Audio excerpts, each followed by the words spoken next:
More than 75% of credit reports contain some kind of error. Read that number again. Not a small percentage, not a rare edge case. The majority of people reading this right now have something wrong on at least one of their 3 credit reports. And here's the part that should really bother you. Most people have never actually looked.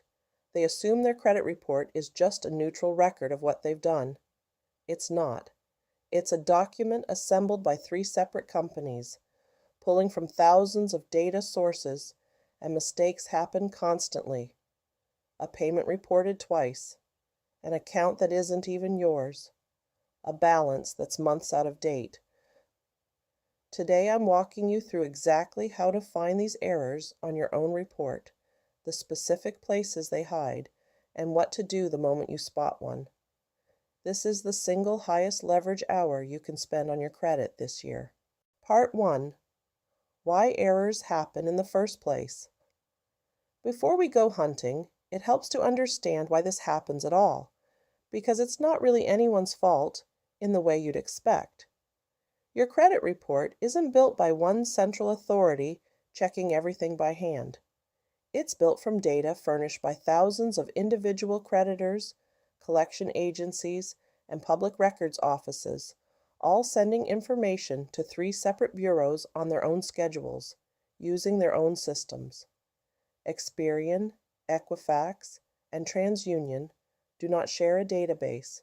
They don't compare notes. Each one receives its own feed of information and reports what it was given. That means the same debt can get reported slightly differently to each bureau. A creditor updates one bureau on time and forgets the other 2 for a month. A collection agency buys a debt from another company and reports it as a brand new account, even though it's the same debt you already had listed elsewhere. Someone with a similar name and similar birth year gets their account mixed into your file by mistake. None of this requires malice. It just requires a system built on humans and outdated data pipelines, moving fast, with very little oversight of the small details. Once you understand that the system is built this way, it stops being surprising that errors are this common. It starts being obvious that you have to check. Part 2. Where to actually look. Now, let's get into the specific places errors hide, because most people who do check their report only skim the surface. The first place to look is personal information. Your name, your address history, your employer history, your date of birth.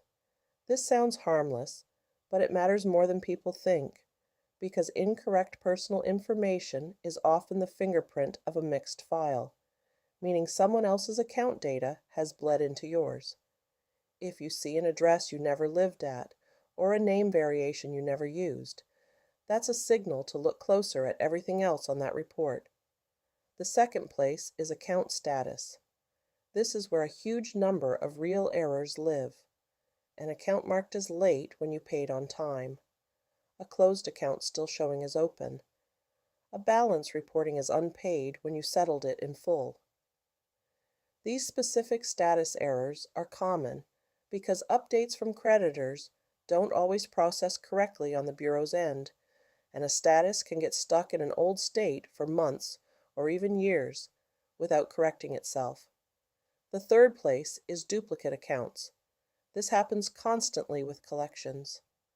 A debt gets sold from one collection agency to another, and instead of the record transferring cleanly, you end up with 2 listings for the same underlying debt, sometimes with 2 different balances, both hurting your score as if they were separate obligations. The fourth place is the dates, specifically the date of first delinquency. This date determines when a negative item is legally required to fall off your report, generally 7 years for most negative items. If this date gets reported incorrectly, even by accident, a negative item can stay on your report far longer than it's legally allowed to. The fifth place, and this one surprises people, is hard inquiries. Every time you apply for credit, it creates an inquiry, and inquiries can slightly affect your score. Sometimes an inquiry shows up that you never authorized, meaning someone attempted to open credit in your name, or a company pulled your report without a legitimate reason. This is one of the clearest early warning signs of identity theft, and it's sitting right there in plain view if you know to check for it. Part 3. How to actually check step by step. Here's exactly how to do this in order. Start by pulling all 3 of your reports, not just one. You are entitled to free weekly access through the official government site, and pulling only one bureau means you're only seeing a third of the picture. Remember, these bureaus don't share data with each other, so an error sitting on Experian may not exist at all on Equifax, and a completely different error might be sitting on TransUnion. Once you have all 3 in front of you, go section by section, rather than reading top to bottom like a story. Check personal information first. Then check every single account for status accuracy, comparing what you remember paying against what's actually reporting. Then check for duplicates, specifically looking for 2 entries with similar balances or similar original creditor names. Then check the date of first delinquency on any negative item and do the simple math. Is it past the 7-year window it should have fallen off by? Finally, scan the inquiry section for anything you don't personally recognize. Write down everything you find, not just the error itself, but which bureau it's on, because you'll need to dispute it separately with each bureau where it appears.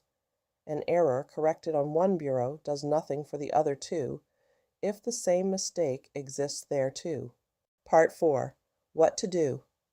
The moment you find one.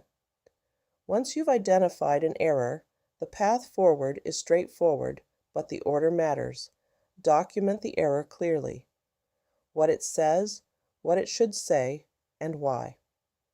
If you have supporting proof, a payment confirmation, a closure letter, a settlement agreement, gather that now because it strengthens your case significantly when you formally dispute it. Submit your dispute directly to the bureau reporting the error, not the original creditor first.